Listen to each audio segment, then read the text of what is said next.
Welcome. 60. John the Beloved. John, Jesus' apostle and evangelist, lives a relationship close to perfection with Jesus.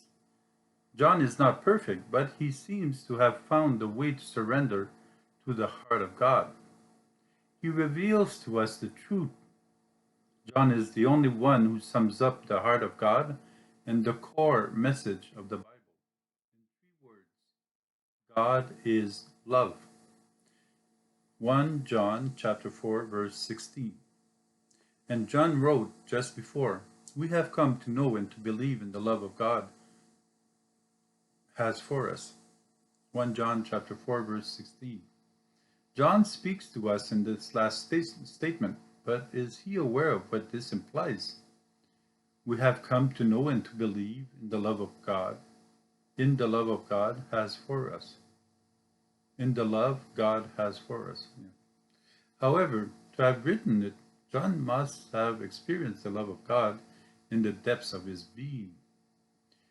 John is really near God. It is therefore possible to believe in God and to know his love. But are we aware of it? How do we determine that we know his love? Some texts in the Bible give the impression that God isn't love. How many of our contemporaries like to rebel against God and say that with all this that is happening in our world, God cannot be love.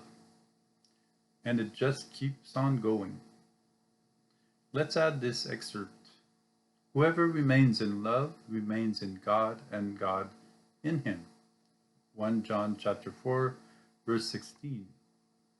John's powerful words remind us to remain in love, to know God. So why do we deny God's truth? What are the reasons for being opposed to John's words? Consciously or unconsciously, in many ways and words, we assume that God isn't love.